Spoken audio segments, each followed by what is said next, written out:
Support for your public radio station comes from our members and from the Memorial Art Gallery presenting Picasso and the Progressive Proof, an exhibition featuring 3 works alongside their proofs. Visitors can explore Picasso's process and influence on printmaking.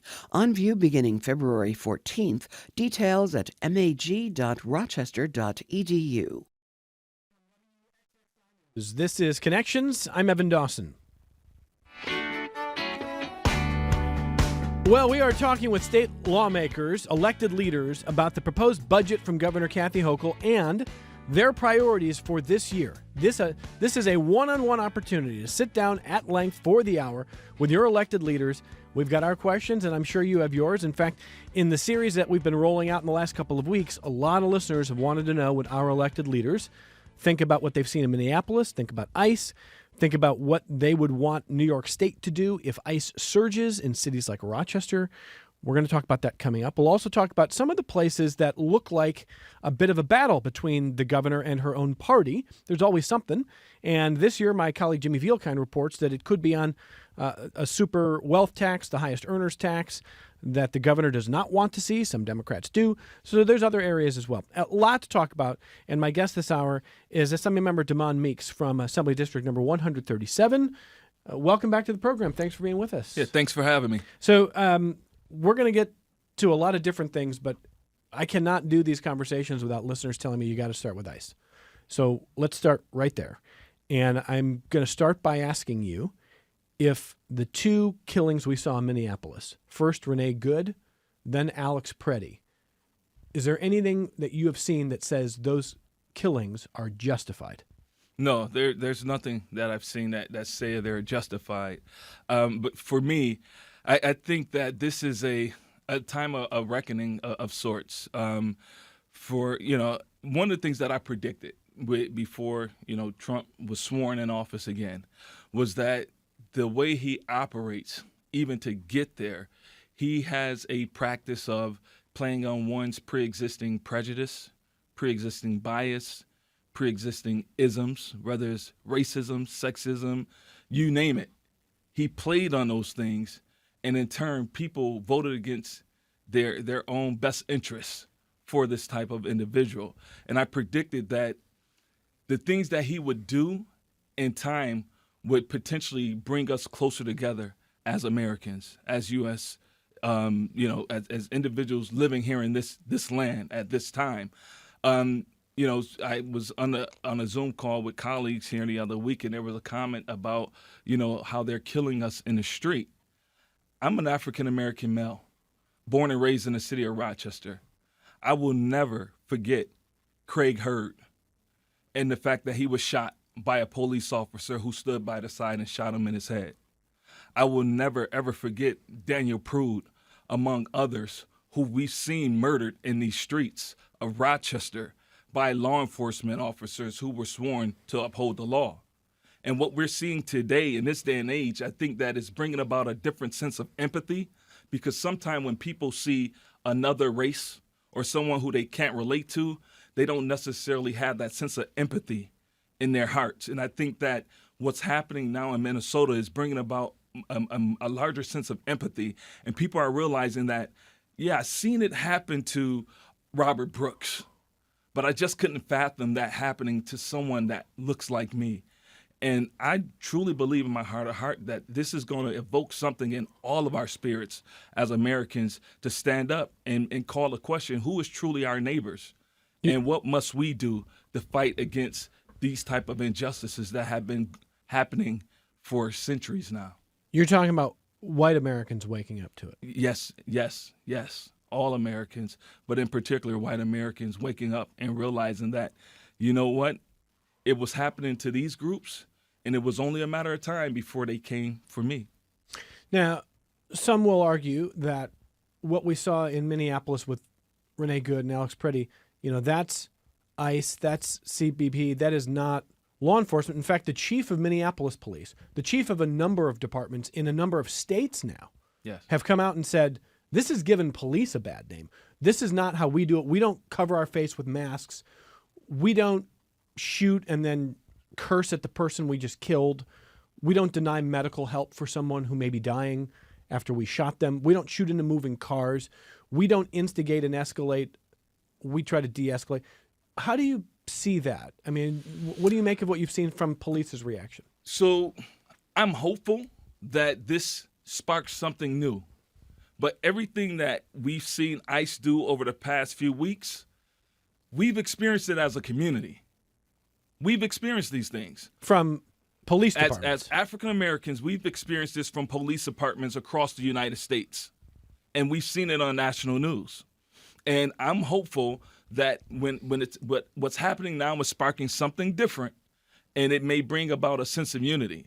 Following the acts of 9/11, it hit everyone in the pits of their stomachs, and we've seen a sense of togetherness that we didn't see before in this country. But then it was a sense of togetherness because there were still some groups that were left out. So if you were assumed to be Muslim or you looked a certain way, there was this level of prejudice that went towards you. So it wasn't a collective, but you did see some groups come together that you hadn't seen stand together in years past. And I believe that this is one of those moments, a turning moment of sorts for us as a country to recognize that if we don't stand together with the mindset that we're stronger together, the power of the people is stronger than the people in power. At some point, we have to stand up and push back. And I'm not speaking as the assemblyman. I'm speaking as people, everyday citizens, have a strong voice and have power to hold their representatives accountable. One of the things that, I often say is, we as the Democratic supermajority in state government, in particular the assembly, we have a pretty good working relationship with the governor. But at one point, we would never stand by and allow the governor to run roughshod and do things that's hurting the people who we represent. We just couldn't stand by and allow that. And one of the things that's really frustrating is that you often find some, and not all, because you're starting to see a number of Republicans push back against this administration. Yeah. But for far too long, it's just standing and remaining silent. And I think now is the time to have a voice. So if I was going to ask you about ICE in this state. We've seen ICE in this state, of Yes. course. So I don't want to preface this as if ICE hasn't been here. Of course they have. But if we see a surge in numbers in a city like Rochester in the way that Minneapolis has seen, if we see that in other cities in this state, what is the appropriate response? I think the appropriate response is to, speak to the fact that we are a sanctuary city. My hat goes off to Mayor Evans, who came under fire. We're a sanctuary city, right? So he had to let the police officers in this city know that, hey, we do not operate in this manner, right? And I guess retrain them or have that conversation with them before allowing them to go back on the streets of Rochester. So I think that we stand our ground. We let it be known that we are sanctuary cities. And we also, there's legislation pushing to make us a sanctuary state. I think that will be quite interesting considering, how much red we find throughout this state. But I think let's define what you think that means versus what maybe the public hears, because the mayor of Rochester came on this program and said, here's what it means to be a sanctuary city. Yes. He said, we've got our own responsibilities. Our law enforcement has their own things to do. He said, we're not going to block ICE or federal agents from operating, but we are not going to assist them either. So ICE can operate, but they're not going to call on us, and we're not going to aid and abet, essentially. Yeah. That they'll do their work, we'll do ours, it will not intersect. That's not the same as what the caricature is from the critics of sanctuary cities, some in the Trump administration. Yes. The attorneys who've sued the city of Rochester, as you know, basically saying that they're trying to block ICE and federal agents from doing this work. The mayor says, we're not. We're just not going to do it for them, and we're not going to do it with them. How do you describe? What does it mean to be a sanctuary city? So I agree with that. We're not going to do it for them or with them, but I think also being intentional and assuring that none of our resources as taxpayers in the state of New York go towards these type of efforts. So I think that's an additional stance. Okay, but how do you do? I mean, New Yorkers pay taxes to different levels, and the federal taxes are going to be used for this, isn't it? So if ICE is coming in and saying, okay, well, we're demanding that we house these individuals who we've taken in your facilities that taxpayers pay for, we don't have to agree with that. And I think that's the next step that we could take as a state. And there's some legislation at the state level that's calling for those type of practices where state dollars will not assist ICE in what they're doing here in the state. Now, I'm sorry. Go ahead. Well, I'm curious to know if your colleagues generally agree with that, and what do you make of what the governor has said and done on this so far? I think that there's a lot more that can be done. And I just think that people have to really think about their history. You know, like most populations in this country were immigrants at some point in time. You know, we're talking about, pushing folks out. I mean, some of the same people they're talking about pushing out, I mean, at some point, a percentage of this land, when you talk about Texas, Louisiana, and so on, was actually taken from their ancestors. So I think that we have to sort of like look and call a question, like, whose land is it? Like, if we really want to talk about whose land and who's welcome, who's not welcome, I think that's another conversation that we could have.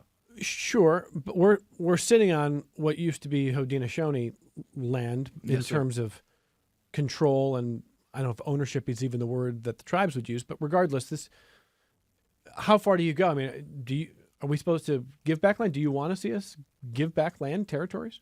So my thing is not calling for giving back the land and territories, but just honoring those who are here. You know, you have initially it was this big push about all these criminals who are committing crimes and they're so violent. And when you look at those who are being pushed and forced out, I mean, you had some workers who were working on was it Westminster? Yeah, Westminster off of East Avenue. That they were doing roofing. They were working to provide for their families. So you have you go to New York City, a number of restaurants shut down because who was doing the work in the kitchen? Who was cooking some of the food that, we as New Yorkers love? So it's like when you're pushing people out who are here just seeking an opportunity, and some are fleeing, really tough and rough, scary situations that some of us couldn't even fathom. I think that we should afford those type of opportunities. Yeah, there was a story out of Montana this past weekend of some very popular community members being basically pulled out of work and put in a car and taken away, and people in rural Montana going like, wait, they're part of the community. What are you doing? Yeah. And I take your point there, whether it's roofers, whether it's people who are serving food, whether working anywhere, people Yes. just, helping shovel snow for neighbors. I mean, there are stories all over the country Yes. of people being pulled out of communities after having been there for years, contributed to building up communities, raising families. Yeah. And that's not disputable. Yeah. Can I say this too, Evan? Yeah. One of the things I think back is like our history. And this, the month of February, Black History Month, it's something that we often do as a community. We look at and we talk about all the different innovations and technology that came out of our community as the African American community. And, when I look at us as a country, and then I look at some of the advancements that we're seeing in countries like China and Japan, I believe that we're our own worst enemy at times. If we're so consumed with oppressing one group versus another, one of the things that we were all encouraged to do as children was to use our imagination and think beyond what we see.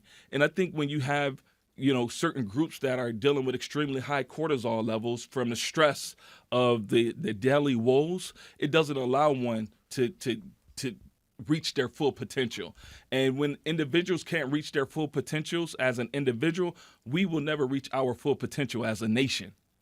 Well, okay. And so when these communities are pulled apart, it has been instructive to see the response even among those who cheered a year ago or a year and a half ago during the presidential campaign. There was a Republican National Convention where they were holding signs that said mass deportation now. And now some of the folks are seeing what that looks like, and they're going, well, yeah, but not these folks. Like, this is the deli owner. I love this guy. Like, not him. Yes. Well, but what about the argument that Tom Homan made over the weekend, which is, okay, well, how about the violent criminals? How about the people who have committed crimes? Are you going to stand and protect them? I tend to think that is a straw man argument. I don't hear a whole lot of people saying that nobody should be deported or nobody should be pulled out of communities. Yes. Where are you on that? So yeah, and that's the thing. Look at the data. Look at the numbers. Because most immigrants are not criminals and have not committed crimes. Exactly. They're not violent, and for obvious reasons, right? Like Yes. they don't want to get picked up. Yeah. They want to build a Yeah, life. But it's sort of like not having that encounter with law enforcement, right? It's like a person who may be on parole or probation, and they're telling them no encounters with law enforcement. So the last thing they want to do is have such an encounter. So I mean, if it comes down to it where there's certain charges or certain things that have happened, I mean, we honestly, in my history in this country, we're more likely to charge an individual with a crime and sentence him here in the United States versus, okay, well, you killed someone and we're going to just deport you. I've never seen that practice. And maybe it happens, but from my understanding, if you commit certain crimes on this land, you will be charged to the fullest extent of the law, and you will serve your time here. Now, after you serve your time, there may be potential for deportation. But as far as committing a crime and thinking that, okay, well, I won't have to serve any time in the United States, I've never seen that practice. Before we move on to some other subjects here, one other question for you, taking your legislator hat off, because earlier you talked about not just seeing this through the eyes of being a state assemblyman, but just a citizen. Mm-hmm. So it's one thing to say, well, you want to see sanctuary city status hold true if ICE surges here. Mm-hmm. What do you want people to do if Minneapolis comes here? So again, like I stated before, and I truly believe this, that the power of the people is stronger than the people in power. So when the community is activated, we see things happen. And I think that it would call, and I'm not calling for, because I'm not one who's in agreement with violence, but I think that the community should stand tall and lock arms with one another and say, hey, this is what we're not willing to stand for, and this is what we stand for as a community. We, as a community, Rochester has a history and a spirit of giving. We've seen, families, deal with challenges of, house fires, and the community turn out in droves to assist, and other challenges. So we're a really giving community. I just think that we have to, stand on that, regardless of who may come in and what their positions may be. Are you confident that we will be that community if that happens here? I'm highly confident that Rochester will be that community. I mean, we've seen it before. We've seen it when ICE came in and ended up rolling out on some flat tires. I think there's members in this community that get it, and I think based upon what has happened in Minnesota and other places around the country, I think that we'll see more people activated in this space. And we've been talking about the 2 individuals who were murdered in Minnesota, but there's been probably 30 plus individuals that have been detained and killed by way of ICE, and a number of them black and brown individuals. For Americans, for people who are aspiring Americans, people who came here without documentation but have been doing roofing work, supporting their communities, doing whatever it is that they can to build a life here, and they've been here for years. Do you think they should have to learn English? I don't think that. I mean, we're a melting pot, right? Everyone here, I mean, a number of tech. No, the answer in a nutshell is no. But when you think about all the technology that we have, that goes back to the biases and the isms that we're plagued with, the prejudice that we're plagued with. I can sit here and pull up an app on Google, and we can communicate in whatever different languages may be out there. And you can speak your native tongue, and I can speak my native tongue, Google Translate, and we can communicate. And we can actually go on a date. I mean. So no to English. Should they have to go to the back of the line and wait their turn, especially among people who are trying to, quote unquote, do it the legal way or the right way? I think that if they're here and they're seeking to do it the right way, I mean, I don't get it. I mean, it may take them a little longer, but I think they should be afforded that opportunity. Should they have to pay any back taxes that they didn't pay when they were originally working here? That's something I find funny, and I'm smiling because like folks act like individuals who are immigrants seeking citizenship don't already pay taxes. Sure. I mean, they're not just here living; they have to eat. I mean, some of them are actually paying taxes, income tax, like they work and they're paying taxes Absolutely. on that. So I think that goes back to another like misconceived notion that these folks are just here as parasites of sort, just feeding off of us. But they're contributing. They're paying taxes. Well, the reason I asked well. about those three is have to learn English, go to the back of the line, wait your turn, pay your back taxes. Those were three of the prongs rolled out in 2010 by President Obama. So do you think things have changed a bit? You said, have they changed? I mean, yeah.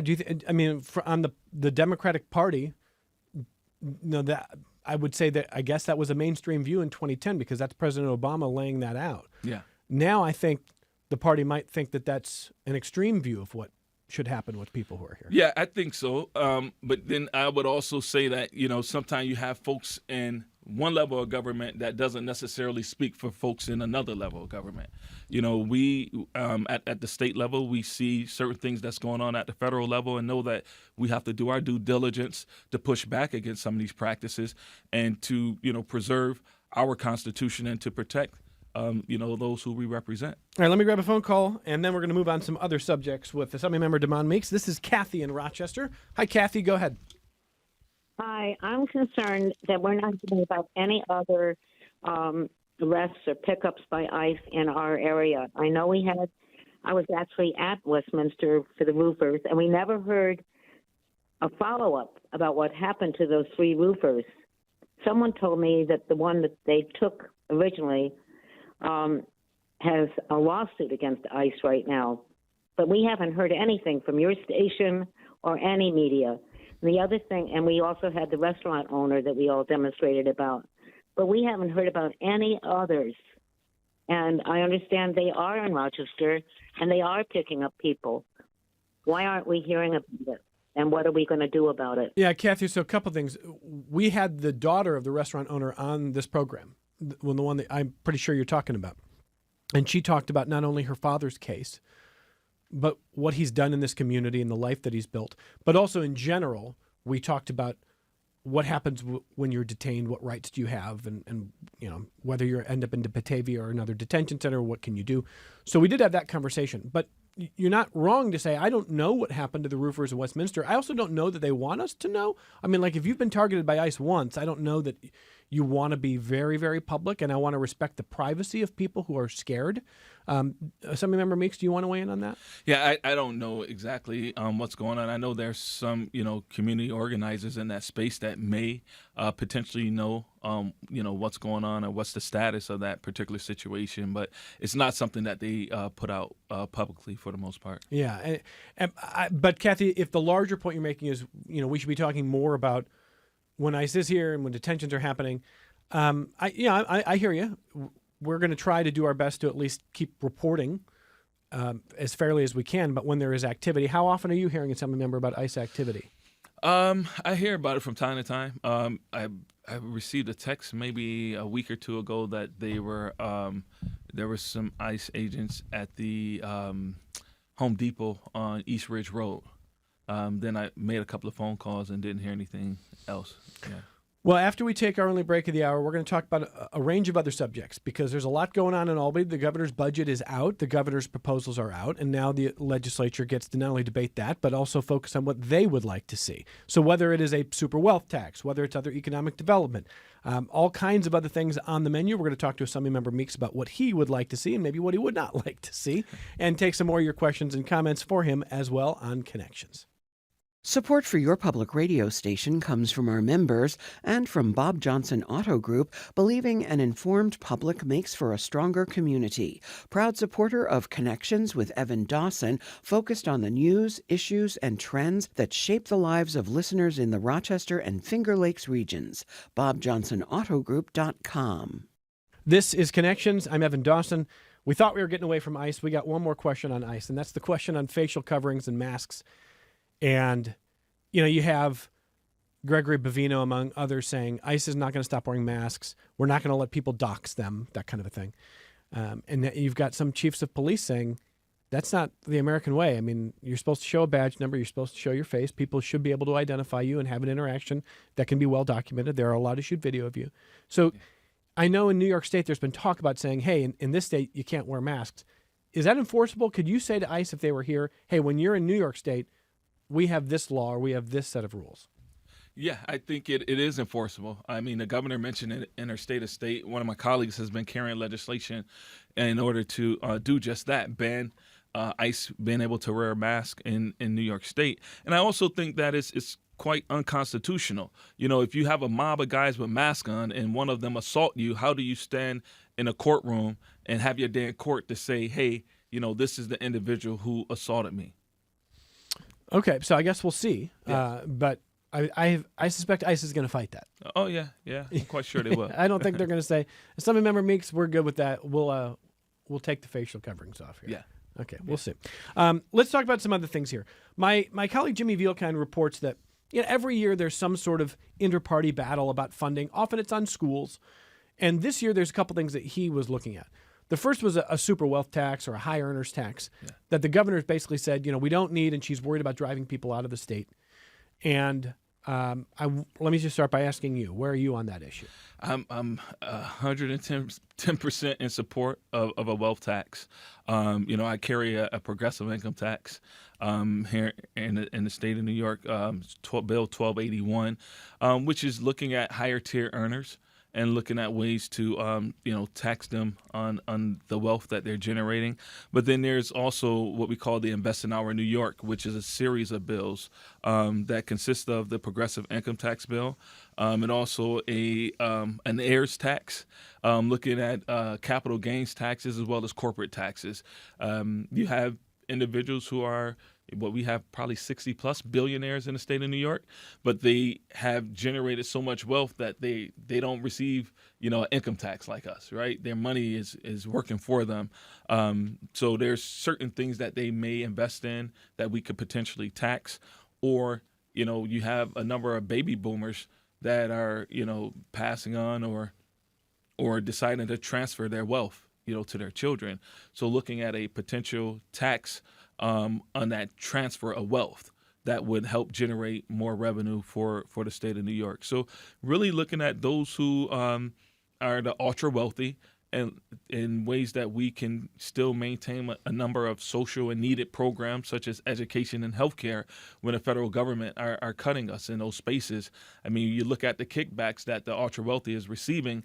We're looking at $12 billion by way of the federal government in tax breaks. So I think that, we as state legislators have the responsibility to provide for those of the people who we represent and make sure that generating revenue in order to maintain needed programs throughout the state is necessary. Why do you think the governor disagrees with you on this? I mean, some things goes back to, politics, Jay-Z said politics as usual. And you also have to look at who has the big money. And sometimes those are the individuals who are funding, some of the major campaigns that we see. So with that, I guess they're not funding your campaigns? No, they don't fund my campaign. Okay. But, one of those things. If they funded your campaigns, would you listen to them? I wouldn't, because they didn't put me here. My community put me here. And based upon that, I don't forget who I am, whose I am, and where I'm from. And that's something I stand tall on. What do you think the political landscape is for getting a wealth tax this year? I think it's possible. And, you also have individuals who are wealthy who are saying like, hey, I haven't paid taxes in X amount of time. And it's not because I don't want to, but it's just the way the system is set up. And I'm willing to do more. Some of those individuals are great philanthropists that do great work. But we know when we look at history going back to, Reaganomics, trickle-down economics, it just don't work like that. You have the ultra-rich that will generate and stockpile wealth for centuries to come. And I think that we have a responsibility to everyday people. When we talk about challenges of poverty, people make it seem as if poverty is the fault of the individual who is impoverished. Well, what about those individuals who work 40-hour work weeks and they're still impoverished, still need SNAP benefits, still need government assistance as it relates to health benefits. And then we have these ultra wealthy corporations such as the Walmarts, and you have individuals that work there that are still receiving government benefits. I think that should motivate us as legislators to say that, hey, you know what? You have more, you can do more, and we're going to call on you to do more as a corporation, opposed to continuously looking for different loopholes and making sure, okay, well, we're not going to let this person work over X amount of hours because they would be, eligible for these benefits. It's just not right. Are you worried that a wealth tax would drive some of the wealthiest people out of the state? I'm not worried about that. I mean, when you look at the wealth that has been generated even since the pandemic, right? I mean, we've had the number of millionaires in the state of New York has grown significantly since the pandemic. And one thing that we know about, wealthy individuals, they have the money and they are willing to pay to play. So I think that I don't believe that it will drive wealthy individuals out. What will happen is when you continue to see this divide between the rich and the poor, it's driving out the poor. So like when you talk about working class individuals, that's who we're seeing leave the state of New York because they cannot afford to stay here. We're seeing a great deal of individuals who, some of us seeing our family members leave. Because it's like, okay, I can't get ahead here for, whatever reason. Affordability crisis is a real thing. They can't afford the rent, the groceries, the rate of inflation. And we talk about the rate of inflation, right? And if we kept the wages on par with the rate of inflation, we would be in a much better predicament as a state. And that's why one of the things that I promote, I've introduced legislation on this, is a living wage for all New Yorkers. At what level? When you look at where we are now, before the onset of the pandemic, a living wage for a single parent raising 2 children in Rochester was about $18.50, while we were still advocating for $15 an hour. Now that number is probably closer to somewhere between $23 and $25 an hour. By 2030, I think it will be closer to $30 an hour. So I think the reality of it is we have to look at the fact that people are working every day, and I don't care if they're working at, in the fast food industry, on an assembly line. King said it best, all labor has dignity. And to start to show that level of dignity and respect is to pay people a fair wage, and a fair wage is a living wage, not minimum wage. There are certainly different margins for different businesses, and there are some business owners who are billionaires, who are making a lot of money, sometimes off the backs of their labor. Absolutely. And then there are some small businesses in our community, they are struggling just to stay afloat right now. Yeah. And if they told you, look, Assemblymember Meeks, you and I agree that people should be treated with dignity, but if I've got to pay someone $23, $24 an hour, I'm going to close. Mm-hmm. Do you think that could happen? I think when we look at the rate of inflation and we put wages on par with that, it's just like we've seen menus. People used to talk about, when we talk about increasing the minimum wage, well, what about the value meal, or what about the dollar menu at these huge corporate conglomerates? Well, we've seen those things disappear over time, and we've seen wages remain stagnant. So the reality of it is we need wages to increase on par with the rate of inflation. And I think in turn, things will work out accordingly. When it comes to housing, you're obviously correct when you say that people are struggling to afford their rent. People who would like to buy a house feel like they can't. Mm-hmm. There were some remarkable comments from President Trump last week that I don't have the sound, but we'll talk about it in depth at a future day. Yeah. But the president last week said that he doesn't want to drive housing prices down. He wants to drive housing prices up, because if you own a house, you want it to be valuable and you want to feel like your asset has value, which is an amazing thing to say, because most people don't own 2 homes or more. Mm-hmm. Even if you own a home and the president gets his way and the value of your house goes up, that's wealth in your mind. But if you sell it, then you got to buy somewhere. Yeah. It's ephemeral wealth. The president wants the real estate sector to be really, really high and expensive, because the people who are donating to his campaign own property. Yeah. And he wants those numbers to go up. It was a really amazing thing to say, because almost everybody, Republican, Democrat, and otherwise, says, well, I want housing to be affordable. I want prices to go down. I want people, or at least I want to at least slow the incredible rate of increase. Not the president. Not the president. It's amazing. But, And go ahead. One of the things I would say too, for those who are looking to sell their homes, and those who are like me that get tired of these folks calling you every day. Hey, Mr. Meeks, I'm calling you about your property. Yeah. Are you interested in selling?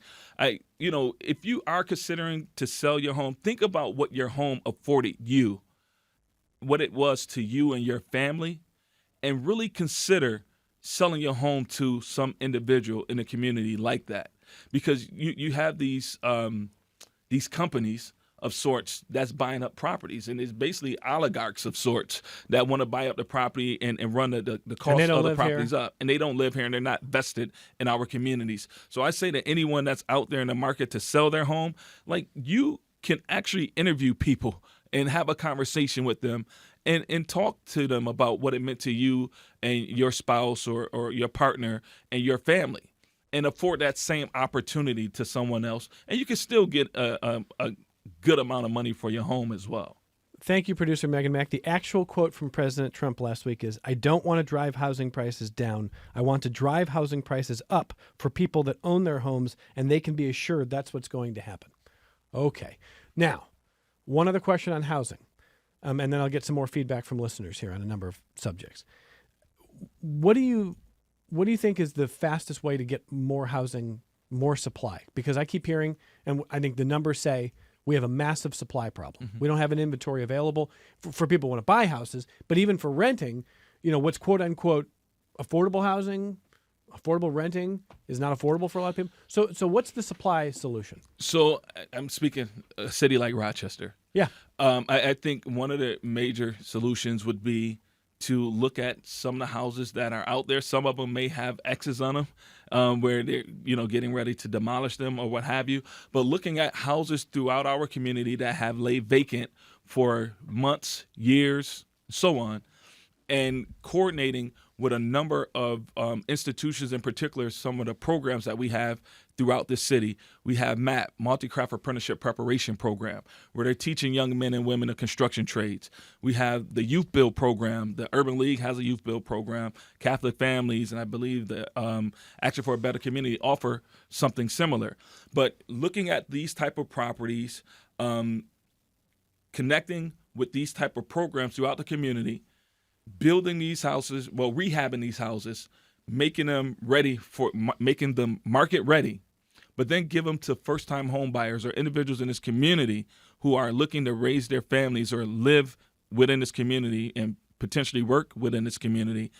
Give them those homes at cost, meaning what it costed us as far as supplies to get this house back on the market and labor. So that may be $30,000. It may be $40,000, maybe $50,000. Sell them those homes at that rate, get the house back on the tax rolls, and build from there. How many houses are in that category? Right now, I believe there's thousands. I don't have an exact number, but we have enough to make a dent. Oh yeah, absolutely, absolutely. When you walk through the community, ride through the community, you see a number of vacant houses. Yeah. All right. Let's get some feedback from listeners. I'll take a phone call from Michael in Rochester on with Assemblymember Meeks. Hi, Michael. Go ahead. Hey, guys. Long-time listener, first-time caller. I did have a question, also maybe a challenge here for Assemblymember Meeks.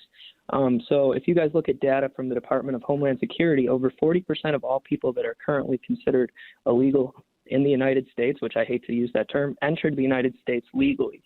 So if you have over 40% of people that are coming here legally, is it an immigration crisis or is it a visa process crisis? There's two specific visa holders that, encounter a lot of problems. So these are your unskilled laborers, H-1A visa, H-2A visa. So these individuals can only stay in the United States for a maximum of 36 months. And after that, they're forced to leave. There is no path to citizenship for these individuals, while academics, people with more professional experiences on visas like the H-1B, the United States holds their hand and says, you can renew it as many times as you want and we'll help you become a citizen. So how do you support members of the community that are here on H-2A visas and on H-2B visas to A, know their rights, and B, feel safe and comfortable when they are here working? Michael, why is this your first time calling? That's a really smart question. You should be calling more often. All right, thanks, man. No, I appreciate it. Thank you, Michael. It is a smart question. It's not an easy answer, but what do you got here, Assemblymember? I think if there's community resources that are out there to help them navigate these systems, I think that could potentially help. Also reaching out to some of our federal offices, our congressional members, as well as our federal senators, to see what type of programs we could potentially implement at the federal level to help streamline the process. And Michael, send me an email separately, edawson@wxxi.org, on this issue. I'm glad you brought it up. It is one that probably needs more exploration on a separate day, and I really appreciate the phone call. Thank you.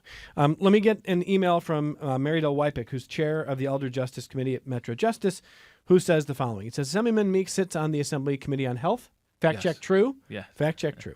Nursing homes fall into the areas covered by the Committee on Health.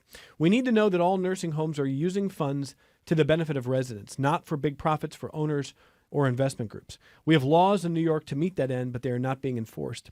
The New York State Department of Health is the body charged with oversight and enforcing regulations and laws. This includes on-time regular inspections and holding nursing homes accountable for providing by law minimum direct care staffing levels and using 70% of revenue, private and public sources, for care and services that directly impact residents' care. And so she's got two questions for you. She says, will the legislature, particularly the Assembly and the Senate Committees on Health, hold the Department of Health accountable for using funding to do its job of oversight and enforcement of laws enacted to protect nursing home residents? And then, is the New York State Department of Health adequately funded to do its job of oversight and enforcement of laws, including on-time inspections and oversight, including reviewing staffing levels and cost reports? So there you go. It's long ones, but this is someone who's been fighting on these issues for a long time. And I'm quite familiar with Elder Justice, and I appreciate all the great work they do and the relationships they've established with ombudsmen for these facilities. Oversight and enforcement, I mean, one of the things I say that we do a good job at in state government, and in particular state legislature, is coming up with like some great legislature, right, and some great laws, and sometimes we vote for them and we put them in place. But the challenge is exactly that, the oversight and the enforcement. Like, who's responsible? Is that agency getting the needed resources? And how do you sort of push back against these practices? We've seen this with these nursing homes. More and more nursing homes have become for-profit facilities. I've dealt with it personally, where I represented a nursing home as a labor organizer with 1199 SEIU. And, we pushing back on the wages and staffing issues, and we've seen an increase in their budget. And what it boiled down with this particular facility, they were saying we don't have money for wages, we don't have money for additional staffing, but their the cost of rent went up from like $400,000+ to about over $1 million. And what we found was this particular company, you had two different LLCs. The nursing home was under one LLC that was owned by dad, and the property, the real estate, was owned by another LLC, which was owned by son. So it was big family business, and I mean, it hurts the residents, it hurts the employees, because when we're talking about those nursing homes, these are some of the same individuals who are working 40-hour work weeks, providing, care to the best of their ability for residents, but they're still struggling to provide for their own families. So it's a major issue, something that I keep in conversation, and I'm committed to continuing to push back on. But there's a lot more work to do, and I'm thankful to Elder Justice for their position in this space and their advocacy. Mary Dell, thank you. Patrick writes in to say, how about a good person tax applicable to anybody with wealth over $500 million? You pay it because you're a good person, and you're going to prove to everybody that you're a good person. Personally, I think I'm being too nice. $100 million could easily be the threshold. I think about my status in life and how much I would give if I could, but I can't. It'd be amazing to have people that are over that level paying that money. He says wealthy, people who literally could walk some miles in our shoes. But he's basically saying if you get over a certain threshold, you're just going to pay any additional income as tax. So that's Patrick's idea.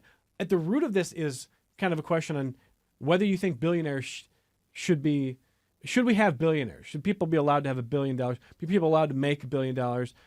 Or do you find that offensive? Well, I don't find it offensive. You have some out there that do give to others and feel like it's the right thing to do. But I do think it's offensive when you do research and you do history sometime and you find that these particular billionaires built their wealth on the backs of these individuals or these particular communities, and how does it look in those communities? Was it while they were building your wealth? How many people succumb to lung cancer? How many people succumb to other ailments based upon the type of work that they were doing in an effort to build your wealth? So whether it was, oil drilling in the coal mines and dealing with black lung and other challenges, like there's someone at the top that became billionaires at the expense of our communities. Patrick, thank you very much for that. Sean wants to know if you buy Ye's apology. That is not a question I expected to get for Assemblymember Meeks, but I promised that. Kanye came out last week and apologized for his anti-Semitism and said that he's got a new album coming out, I guess, and he said that he shouldn't have been pro-Nazi in the past, shouldn't have used the swastika. Yeah. You buying that? We get all questions here. Honestly, with Kanye, I don't know. I mean, he apologized. That's good because I'm one who believe in forgiveness. So hopefully he meant it. And I mean, it did take him a while to come with the apology. So I take it he gave it some thought, right? Okay. Or he gave it some thought, or 3 days before your album comes out, it's an interesting time to drop it. But, oh, yeah. All right. Sean, I hope that answers that question. Couple other things here. I mentioned that every year not every year, but a lot of years there's a fight over education funding. Can I tie one thing into go ahead. The billionaires? I think that one of the things that we as communities across this country have to really start having a conversation about is UBI, Universal Basic Income.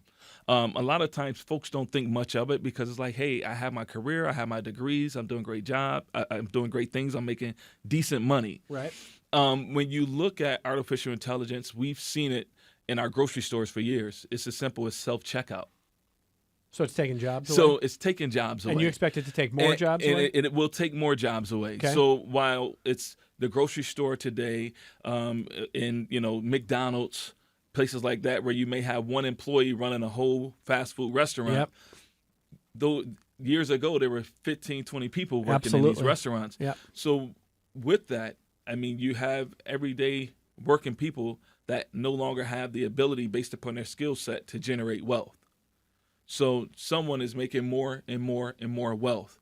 And I think that we're going to have a real conversation about universal basic income because you have the automobile industry, which, luckily a number of them had the UAW representing them, which is a strong union. But what happens when these corporate conglomerates say, okay, well, we have robots to build the whole vehicle. And you're not unionized and you're out. Yeah. So I think that's something that we have to really start thinking just briefly, about. A lot of what I hear about UBI is at the federal level. Can states entertain that, or do you think that has to be a federal program? In some regards, states can entertain it, but definitely at the federal level as well. Okay. A conversation for another day soon, I think. Yes. Because you're certainly not wrong that people are worried about a real jobs crisis. I mean, the fact that we're sort of in a crisis now, but where we are in 2, 4, 5 years, where we're going. And I just wanted to tie that into the billion. Yeah. No, I think it's important. Just briefly, I want to ask about education and funding. Because in past years, it's been this big fight over how much to fund schools, et cetera. I don't know, just maybe I'm missing it. I'm not seeing a huge fight there, but where are we with education, pre-K? Is there funding for that? Is there a fight coming? What do you see? I think there may be some fights as far as feeling like it doesn't go far enough. But I mean, like there's been a commitment to fully fund foundation aid. There's been a commitment to expand, universal childcare and universal pre-K. And, I think those type of things really is a testament to where we are as a state legislature. I mean, we are the most diverse than ever before in history. Shout out to members of the Mom Squad, 3 of our local representatives. You have Jen Lunsford, Sarah Clark, and Summer Brook, who are all members of the Mom Squad. they're doing great work and we're doing this collectively together, but there's a certain experience that they have as mothers and things that they stand on, and they're able to enlighten us on as their colleagues to say, hey, you know what? This is the direction that we need to be moving in collectively, and these are the benefits of these things. When we're talking about a workforce, there's a number of people who can't go to work some days because they don't have quality daycare. So when we have quality daycare, quality schools with school day and after school programs, it's beneficial to us as a community across the board. You're going to hear the music in a second because our time is up. But as we get ready to wrap, some of your colleagues have talked about childcare funding. We saw the governor with Zohran Mamdani, one of your former colleagues in the Assembly, now the mayor of New York City, talking childcare. What are you most curious about to watch with Mamdani in New York City? Are you watching what he's doing there? And I mean, did you know him well in the Assembly? Yeah, we sat on the same row, and I think that we have a mayor that's doing awesome things. And if I could make a suggestion to Mamdani, it would be make sure you connect with some of the mayors of the smaller cities and get some feedback on some of the things that actually work. All right, well, we'll have to see there. And listen, we scratched the surface on a number of things, but you're definitely right on UBI. A bigger conversation's coming, probably from multiple levels. There's all kinds of things that we'll keep our eyes on. The wealth tax, obviously ICE, and you are generous with your time every time we call you. Yeah, thank you for being here and for coming in. Thank you. Thanks for having me. Assemblymember Demond Meeks from District Number 137, part of our series of conversations with your elected leaders, talking about what's going on in Albany with the budget and their priorities this year. More connections coming up in a moment.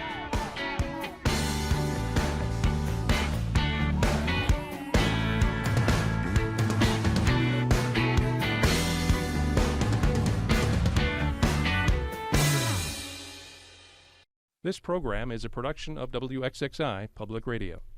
The views expressed do not necessarily represent those of this station, its staff, management, or underwriters. The broadcast is meant for the private use of our audience. Any rebroadcast or use in another medium without expressed written consent of WXXI is strictly prohibited. Connections with Evan Dawson is available as a podcast. Just click on the Connections link at WXXInews.org.